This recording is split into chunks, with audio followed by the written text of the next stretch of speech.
নমস্কার, কেমন যাবে শেয়ার বাজারের আজকে নতুন একটা এপিসোড। যারা ইতিমধ্যেই কন্ট্রেরিয়ান অ্যাপ্রোচ নিয়ে কাজ করছেন তাদের ক্ষেত্রে অনেকেই আমাকে এসএমএস করেছেন, হোয়াটসঅ্যাপ করেছেন যে কন্ট্রেরিয়ান অ্যাপ্রোচটা বেসিক্যালি রিভার্সাল কনসেপ্টেরই একটা নামান্তর। যে রিভার্সাল কনসেপ্ট আপনি 2008-9-10 সালে আমাদেরকে বলেছেন, তো কন্ট্রেরিয়ান অ্যাপ্রোচটা সেই রিভার্সাল কনসেপ্টেরই তো নামান্তর, নাকি এটা অন্য কিছু? দেখুন, আমি পরিষ্কার আগের দিন যখন আমি ভিডিওটা করেছিলাম, রিভার্সাল কনসেপ্টটা বেসিক্যালি একটা টেকনিক্যাল কনসেপ্ট, আপনাদের বলেছিলাম সেটা। তার সঙ্গে ফান্ডামেন্টালি এই কন্ট্রেরিয়ান অ্যাপ্রোচকে আমি একসঙ্গে মিলিয়ে দিয়েছি। তো এই যে দুটো ঘটনা একসাথে মেলানো, ফান্ডামেন্টাল এবং টেকনিক্যাল কনসেপ্ট দুটোকে একসঙ্গে মিলিয়ে এবং সেখান থেকে একটা মুভমেন্টকে ধরা, এই মুভমেন্টকে ধরে আমি লাস্ট যে সিম্পোজিয়াম করেছিলাম সেখানে আমি অজস্র স্টক দিয়েছি যেগুলো এই ধরনের কন্ট্রেরিয়ান অ্যাপ্রোচ থেকে কিন্তু হিউজ প্রফিট তৈরি করছে। বাজার পড়ে গেলেও এই সমস্ত স্টকগুলো মুভমেন্টগুলো কিন্তু খুব একেবারে বলতে পারে নিজস্ব মুভমেন্ট হচ্ছে এবং নিজস্ব মুভমেন্টগুলোতে পয়সা তৈরি হচ্ছে। তো এই কনসেপ্ট দুটো অবশ্যই টেকনিক্যাল এবং ফান্ডামেন্টাল মেলানো কনসেপ্ট। কাজেই আপনারা যারা এই ধরনের প্রশ্নগুলো করেছেন তারা সঠিক করেছেন। কন্ট্রেরিয়ান অ্যাপ্রোচটা হচ্ছে ফান্ডামেন্টাল কনসেপ্ট, যেখানে ফান্ডামেন্টাল জিনিসপত্রগুলোকে গুরুত্ব দেওয়া হয়েছে, আর টেকনিক্যাল কনসেপ্টটা অবশ্যই রিভার্সাল কনসেপ্ট, বিভিন্ন রিভার্সাল প্যাটার্ন ইত্যাদি এগুলো এখানে একটা ইম্পর্টেন্ট রোল প্লে করে। যাই হোক, এটা তো যে বিষয়টা গেল সেটা এটাই যে আমরা মোটামুটিভাবে চেষ্টা করব যে কন্ট্রেরিয়ান অ্যাপ্রোচ এবং রিভার্সাল কনসেপ্ট নিয়ে আগামী দিনের যে সিম্পোজিয়ামটা আসছে, অর্থাৎ মানে যেটা আমাদের 8ই জুন হচ্ছে, 1 তারিখ হওয়ার কথা ছিল, 8ই জুন হচ্ছে। এই 8ই জুনের সিম্পোজিয়ামে কিন্তু এই ধরনের কনসেপ্ট স্প্যানটাকে আমি কমিয়ে দিয়েছি। ধরুন মোটামুটিভাবে যেটা আমি 1 বছর 2 বছরের রেসপেক্ট একটা টার্গেট দিয়েছিলাম, সেই স্প্যানটাকে আমি এবার কমালাম। এবার 3 থেকে 4 মাসের মধ্যে একটা মোটামুটি টার্গেট, বেশ ভালো টার্গেট, সেটা যে সমস্ত স্টকের তৈরি হয়েছে ইতিমধ্যে, আমি সেই সমস্ত স্টক নিয়ে কিন্তু এই সিম্পোজিয়ামটায় আলোচনা করব। এটা খুব আকর্ষণীয় আলোচনা হবে। মানে এই দুটো কনসেপ্টকে কি করে মেলাচ্ছি আমি সেটাও মানে অনেকটা বুঝতে পারবেন যারা অবশ্যই টেকনিক্যাল। তবে পুরোটা ব্যাখ্যা করা হয়তো সম্ভব হবে না, কিন্তু স্টকগুলোর নাম বলে দেওয়া, স্টকগুলোর সংখ্যা কম হবে। 50টা স্টকের এই ধরনের বিষয় করানো যাবে না, মোটামুটি 25টা 20টা 25টা স্টকের তো অবশ্যই এরকম ধরনের একটা বিষয় আসছে। অনেক বড় রিসার্চ ওয়ার্কের মধ্যে চলছে, তো দেখা যাক সেটাকে কতটা কি করা যায়। সিম্পোজিয়ামের অ্যানাউন্সমেন্ট হয়েছে, রেজিস্ট্রেশন কমপ্লিট, আজকে শেষ হচ্ছে, অর্থাৎ 20 এপ্রিল আপনাদের বলেছিলাম। তো আজকে আমাদের কিন্তু সিম্পোজিয়ামের রেজিস্ট্রেশন শেষ হচ্ছে। যারা আজকের মধ্যে রেজিস্ট্রেশন করছেন তারাই থাকবেন, আর এরপরে কিন্তু আর কাউকে নেওয়া যাবে না। কারণ হচ্ছে প্রচুর হয়ে গেছে অলরেডি।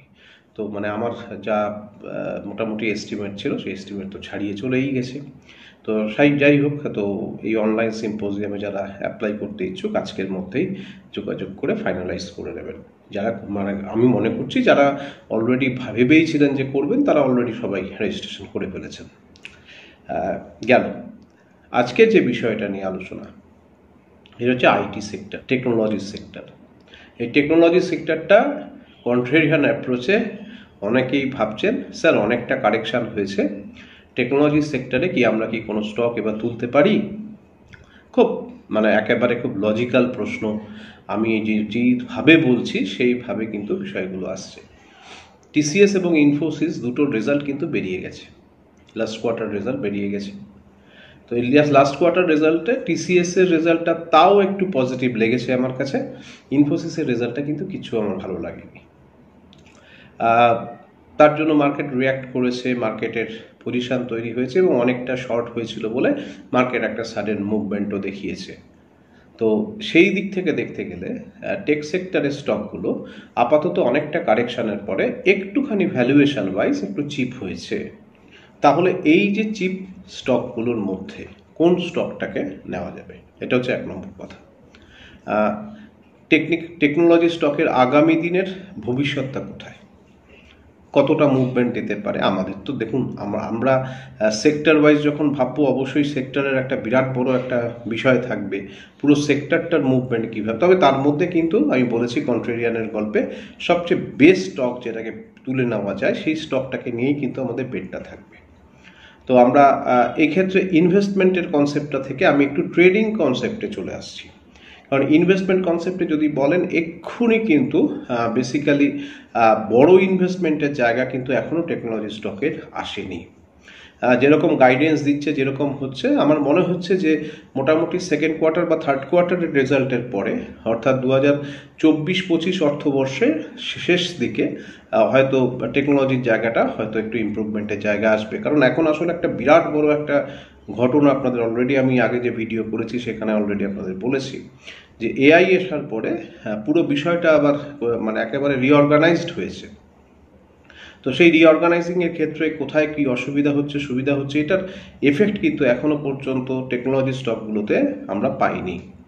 কিছু স্টক এখান থেকে প্রচণ্ড ভালোভাবে এগোবে, কিছু স্টক কিন্তু এখান থেকে এই মুভমেন্টের সাথে নিজেদেরকে মানিয়ে নিতে পারবে না, এটার সম্ভাবনা কিন্তু খুব বেশি। তার ফলে হয়েছে কি, এখন সমস্ত স্টক টেকনোলজির যে একই সাথে পারফরমেন্স করবে সেটা কিন্তু আমি মনে করছি না। তাহলে এখানে একটুখানি চুজি হতে হবে, যে সমস্ত স্টকের এআই এক্সপোজার আছে বা যে সমস্ত স্টক ভবিষ্যতে এগোতে পারে সেই সমস্ত স্টকের দিকে আমার একটু মোটিভেশনটা থাকবে। আমি আপনাদের বহুদিন আগেই এআই নিয়ে যখন আলোচনা করেছিলাম তখন বেশ কিছু এআই স্টকের আমি গল্প বলেছিলাম, আপনাদের খেয়াল আছে। তো আজকে আমি মোটামুটিভাবে যে কটা লিডিং টেকনোলজি স্টক আছে আমি তাদের একটুখানি মানে ফাইন্যান্সিয়াল ডেটাগুলো অ্যানালিসিস করে আমি একটা মোটামুটি আইডিয়া করে যেটা বলছি, তা সেখানে 1, 2, 3, 4, 5 এরকমভাবে আমি আমার পছন্দের জায়গাগুলো বলছি, যে জায়গাগুলোতে আপনারা এই কারেকশানের পরে আপনি কিন্তু এই জায়গাগুলোকে ইউটিলাইজ করতে পারেন একটা ভালো মুভমেন্টের জন্য। তবে এটাতে কিন্তু প্রফিট বুকিংটাও নেসেসারি। এটা নয় যে এখান থেকে টেকনোলজি, আমি বললাম যতক্ষণ পর্যন্ত ডিসিশনটা না হবে, অর্থাৎ কে এর সাথে এই লড়াইয়ে টিকে থাকতে পারছে, ততক্ষণ অবধি কিন্তু এই টালমাটাল অবস্থাটা একটু টেকনোলজি স্টকে থাকবে। এখনও কিন্তু এটা শেষ হয়ে যায়নি। আমি এইচডিএফসি ব্যাংক নিয়ে যতটা আশাবাদী ছিলাম যে এইচডিএফসি ব্যাংক তলা থেকে এবার মুভমেন্ট ওপর থেকে যাবে, আমি কিন্তু টেকনোলজি স্টকে ফুললি আমি পুরোটা কনফিডেন্সের সাথে সেই কথাটা বলতে পারছি না। যাই হোক, যেটা বলছি সেটা হচ্ছে যে আমি এই স্টকগুলোকে একটুখানি ক্রমানুযায়ী, মানে আমার ক্রমানুযায়ী আমি একটুখানি ব্যাপারগুলোকে সাজিয়ে নিচ্ছি। একটু লার্জ ক্যাপ টেকনোলজির মধ্যে অবশ্যই আমি প্রথমেই যাকে রাখবো সেটা হচ্ছে টিসিএস।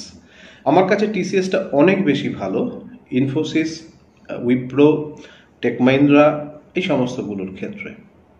তো সেক্ষেত্রে আমি প্রথম আমার পছন্দ যদি জায়গা বলেন আমি অবশ্যই টিসিএসকে রাখবো। টিসিএসের ক্ষেত্রে পায়াটস্কি স্কোর 7, রেভিনিউতে 3 ইয়ার সিএজিআরে আছে 13.6 এবং নেট প্রফিটে বা প্যাটে আছে 12.3। এরপরে যে স্টকটাকে আমি রাখছি সেই স্টকটা হচ্ছে কেপিআইটি টেক। আমি অনেকবার আপনি স্টকটাকে বলেছি, এটা 6 আছে পায়াটস্কি স্কোর, কিন্তু এটার রেভিনিউ গ্রোথটা কিন্তু খুব আকর্ষণীয় 15.9 এবং নেট প্রফিট বা প্যাট গ্রোথ হচ্ছে 37.5%। তো যেটা আমাকে প্রচণ্ড রকম পজিটিভ বলছে। যদিও এর আপনার পি রেশিওটা একটু হায়ার, আমি টিসিএস এর পি রেশিওটা 30.17 থাকলেও কেপিআইটি টেকের কিন্তু পি রেশিওটা একটু হায়ার, অর্থাৎ একটু হায়ার সাইডে রয়েছে 71.32। তবে অ্যাভারেজ পি মোটামুটি কাছে, অর্থাৎ যা পারফরমেন্সও দিয়েছে সেরকমই একটা মোটামুটি 5 বছরে যদি অ্যাভারেজ পি দেখা যায় তাতে মোটামুটিভাবে সেরকম জায়গায় রয়েছে। কাজেই মুভমেন্ট কিন্তু আসার সম্ভাবনা আছে, এখনও অনেকটা দূর যাবে কেপিআইটি টেক, এটা আমি বলছি।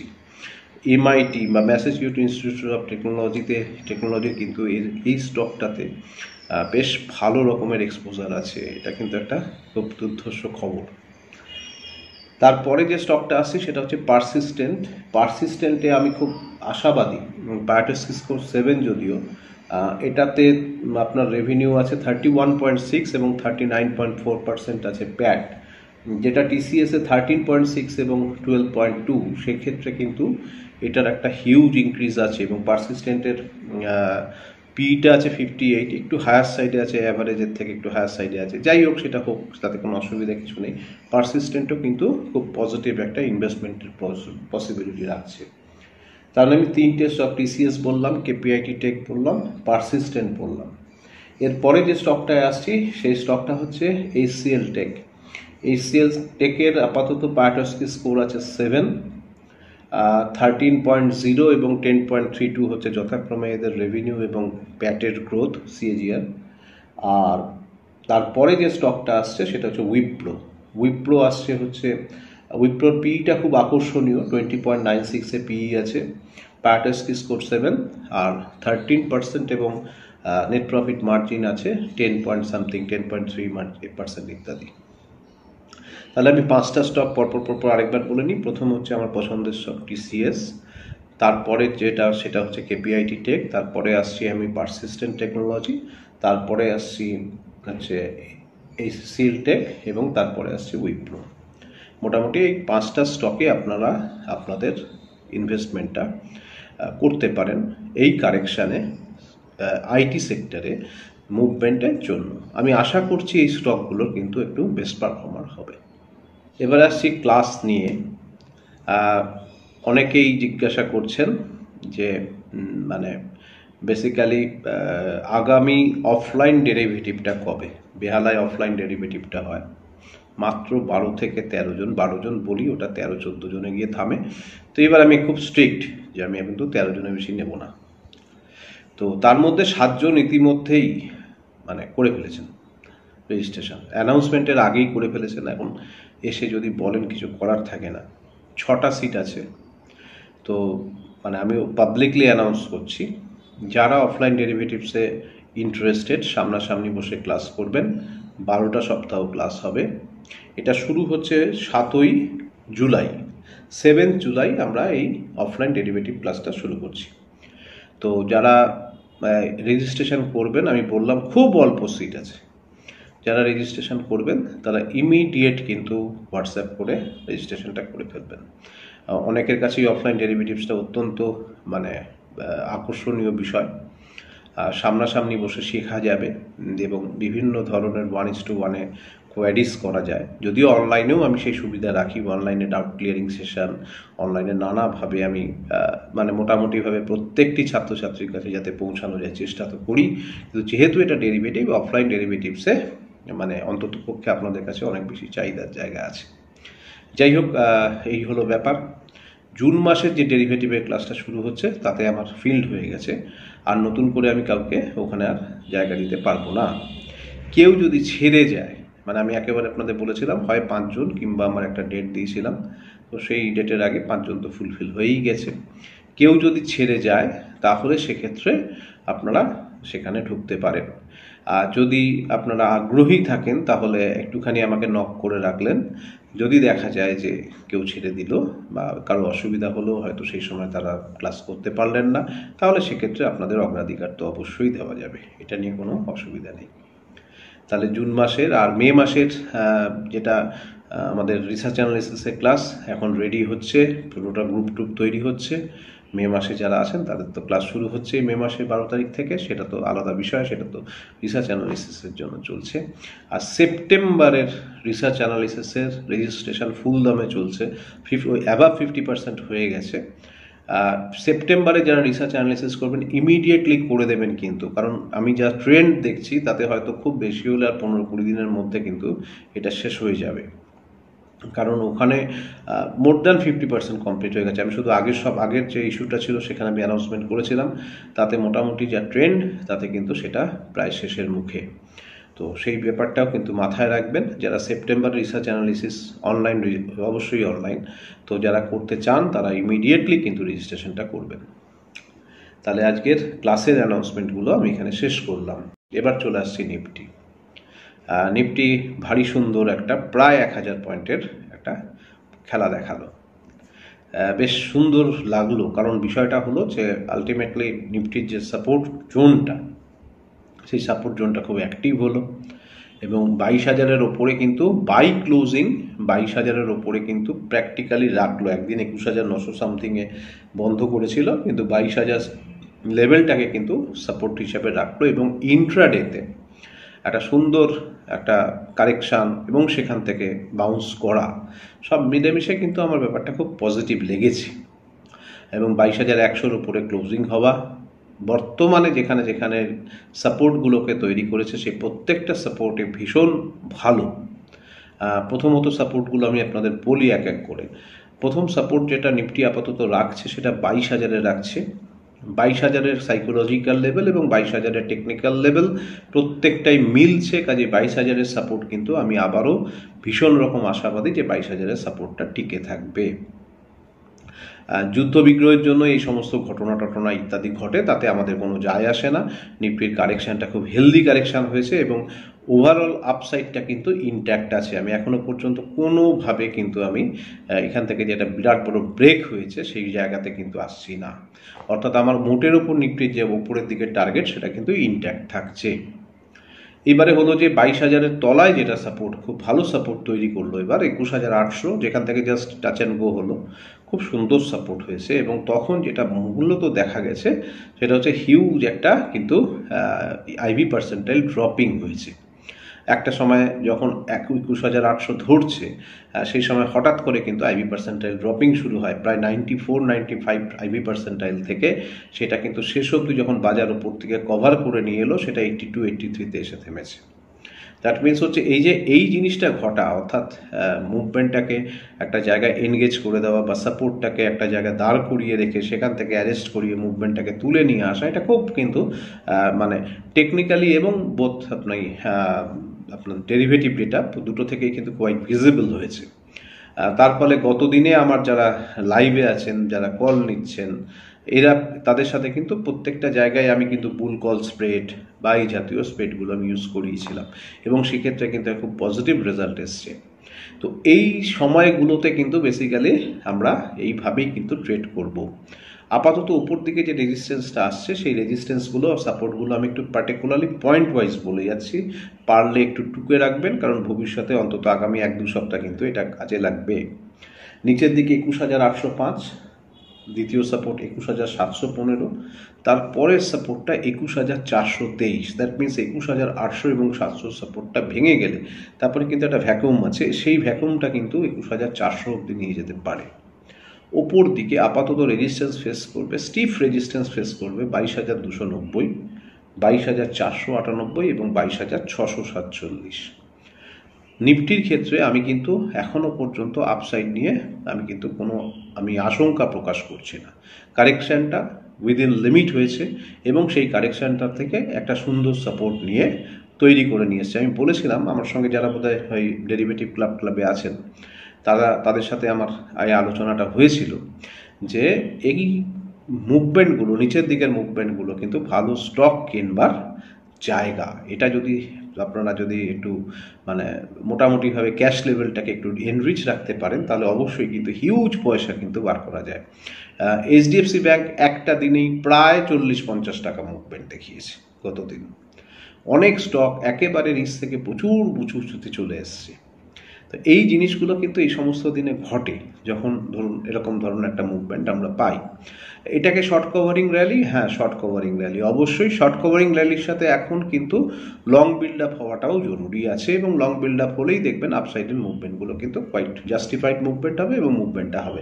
এবং এক্ষেত্রে কিন্তু আমরা আবার আপসাইডে কিন্তু একটুখানি আমাদের ইমপ্লয়েড ভোলাটিলিটিটাকে আমরা কিন্তু একটু হায়ার সাইডে চাইবো, যাতে ওই মুভমেন্টগুলোকে আরও বেশি স্ট্রং করা যায়। যাই হোক, নিফটি সম্পর্কে বক্তব্য হলো। আর এই নিফটি, ব্যাংক নিফটি, বিভিন্ন স্টকের মুভমেন্ট, এই সমস্ত নিয়েই আমাদের ডেরিভেটিভ ক্লাবে যারা আছেন তারা প্রতিনিয়ত, আমি সপ্তাহে 2টো করে ভিডিও দিই, আধ ঘন্টার কাছাকাছি ভিডিওটা থাকে, সেখানে আমি কিন্তু পরিষ্কার করে নিফটি ব্যাংক নিফটির কোথায় কিভাবে মুভমেন্ট হবে, কি হতে পারে, এক্সপায়ারির দিন কোথায় গিয়ে বন্ধ হতে পারে, কেন সেখানে আমি ভাবছি, এর পেছনে কি লজিক আছে, 2টো করে 4টে স্টকের আমি স্পেসিফিকেশান বলে দিই, যেগুলো বাই বা সেল, সেগুলোর একটা কিন্তু কিভাবে কলগুলো তৈরি হচ্ছে সেগুলো নিয়ে আলোচনা হয়। মাসে 1টা বা 2টো পুট সেলিং আইডিয়া থাকে, পুট সেলিং কনসেপ্ট থাকে, তার ফলো আপ থাকে।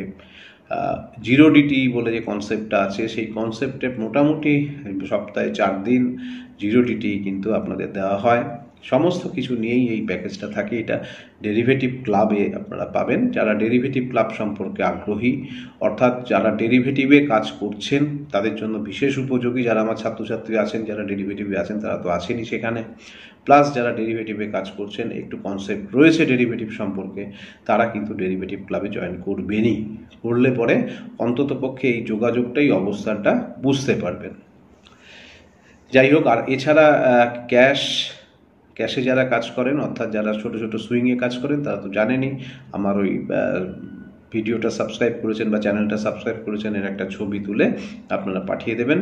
তারপরে সেখান থেকে আপনারা সারা বছরের একটা ওখানে রেমুনারেশন আছে, সেই রেমুনারেশন নিলে পরে, সেটার পে করলে পরে আপনারা অবশ্যই সারা বছর ধরে প্রত্যেক সপ্তাহে 2টো করে ভিডিও এবং 4টে করে আমি সুইং ট্রেডিংয়ের কল দিই। মাঝে মধ্যে ইন্ট্রাডেতেই টার্গেট রিচ হয়ে যায়, 1টা 2টো করে টার্গেট থাকে, আর কখনো হয়তো 1 দিন বা 2 দিন হোল্ডিংয়ে থাকে, সুন্দর রিভার্সালস কলসগুলো থাকে সেখানে। তো সেই সমস্ত বিষয়গুলো থাকে। যারা আগ্রহী আছেন, যারা সুইং ট্রেডিংয়ে কাজ করেন ডেলিভারি নিয়ে, তাদের জন্যই কিন্তু এই প্যাকেজটা আছে। এছাড়া নিফটি অপশান, স্টকের অপশান, নিফটি স্টক ফিউচার এবং ক্যাশ মার্কেটে যারা ইন্ট্রাডে করেন বা ছোটো ডেলিভারিতে কাজ করেন, তাদের জন্য আলাদা আলাদা প্যাকেজ আছে। আপনারা যারা আগ্রহী থাকবেন তারা সেগুলো সম্পর্কে জেনে নেবেন। তাহলে নিফটি সম্পর্কে আমি আমার বক্তব্যটুকু রাখলাম। এবার আসছি ব্যাংক নিফটি সম্পর্কে। ব্যাংক নিফটি আপাতত যে জায়গায় আছে 47,574-এ বন্ধ হয়েছে। খুব ভালো সাপোর্ট দেখলাম 47,200 লেভেলে। 47,200, 46,879 এবং 46,184 নিচের দিকে সাপোর্ট। ওপরের দিকে 47,970, 48,478 এবং 48,926। এই হচ্ছে রেজিস্ট্যান্সের জায়গা। ব্যাংক নিফটি এবং নিফটি ওভারঅল কিন্তু আমি যে আগের দিনের বাউন্সটা লক্ষ্য করেছি, সেই বাউন্সটাতে কিন্তু খুব একটা খারাপ কিছু লাগছে না। আপসাইড মুভমেন্টটাকে অবশ্যই খুব সুন্দরভাবে আমরা দেখে নেব, এবং সেক্ষেত্রে নিফটির ক্ষেত্রে আমি যেটা বললাম, আমাদের কাছে এখন 800 থেকে 700 কিন্তু ইম্পর্টেন্ট সাপোর্ট লেভেল, এবং 22,000-এর ওপরে নিফটিকে যদি থাকে, তাহলে আপাতত নিফটিকে নিয়ে আমাদের কোনো সমস্যা নেই। অর্থাৎ এই যে ঘটনা ঘটলো, অর্থাৎ ইসরায়েলের সাথে ইরানের যুদ্ধ বিগ্রহের যে খবর টবর ইত্যাদি, এগুলো আমরা কিন্তু মোটামুটিভাবে কাটিয়ে কুটিয়ে উঠলাম। আমি বলেছিলাম প্রত্যেকটা বিষয় খুব সামান্য বিষয়, অর্থাৎ যে কোনো জিনিসেরই তার যে একটা এফেক্ট পড়বে, সেই এফেক্টটা ভীষণ অল্প সময়ের এফেক্ট হয়, 1 দিন 2 দিন 3 দিনের গল্প, সেটা অলরেডি আমরা ডিসকাউন্ট করে ফেললাম। এবার আমাদের সামনে বড় ইস্যু আসছে, সেটা অবশ্যই ভোটের রেজাল্ট নিয়ে যদি কোনো অসুবিধার জায়গা তৈরি হয়, তাহলে সেক্ষেত্রে অবশ্যই মার্কেট কারেকশানে যাবে। আর ভোটের পরে তো আমি অবশ্যই একটা বড় কারেকশান এক্সপেক্ট করছি, সেটা তো বলেইছি আপনাদের। ভোটের রেজাল্ট অবধি এইসব যুদ্ধ না ঘটালে আমরা 24,000-এর যে টার্গেট, সেটা হয়তো পেয়ে যাব। এবার আসছি আমার পোর্টফোলিওতে আজকে আমার 3টে স্টক রয়েছে।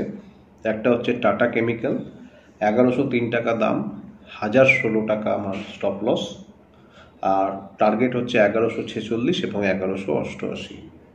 2 নম্বর স্টক আমার অত্যন্ত প্রিয় স্টক, আপনারা অনেকেই শুনেছেন অনেকবার, ওখার ফার্মা, 582 টাকা দাম, আমার স্টপ লস থাকবে 562, টার্গেট থাকবে 598 এবং 614। থার্ড স্টকটা অনেকদিন বাদে এলো, পিএনবি হাউজিং, 771 টাকা দাম, 745 স্টপ লস, 789 এবং 805 হচ্ছে আমার টার্গেট। তাহলে এতটুকুই থাকলো। নতুন বছরে সবাই আমরা পড়লাম, সামনে গণতন্ত্রের শ্রেষ্ঠ উৎসব ভোট ইতিমধ্যে শুরু হয়ে গেছে, আগামী 1.5 মাস ধরে চলবে। তারপরে কিন্তু অবশ্যই রেজাল্টের দিন, আর রেজাল্টের ঠিক পরপরই আমার সিম্পোজিয়াম, সেটা 8 তারিখের। তা আশা করি আপনাদের সঙ্গে সেখানে দেখা হবে, কথা হবে, সবই হবে। আপাতত আপনারা সকলে ভালো থাকবেন, সুন্দরভাবে আপনাদের ট্রেডিং আইডিয়াগুলোকে, কনসেপ্টগুলোকে ইউজ করবেন, এবং অবশ্যই ডেরিভেটিভ সেক্টরে যারা আছেন তারা কিন্তু খুব সুন্দর, আগামী দিনে একটু ভোলাটাইল হতেই যাচ্ছে বাজার, বুঝতেই পারছেন। ভোলাটিলিটিটা 80, 85, 90, 95-এর মধ্যে ঘুরছে, ভোলাটাইল হয়ে গেছে ইতিমধ্যে। তো ভোলাটিলিটিটাকে বেস করে সুন্দর সুন্দর ট্রেড নিয়ে কাজ করবেন। সকলে ভালো থাকবেন, নমস্কার।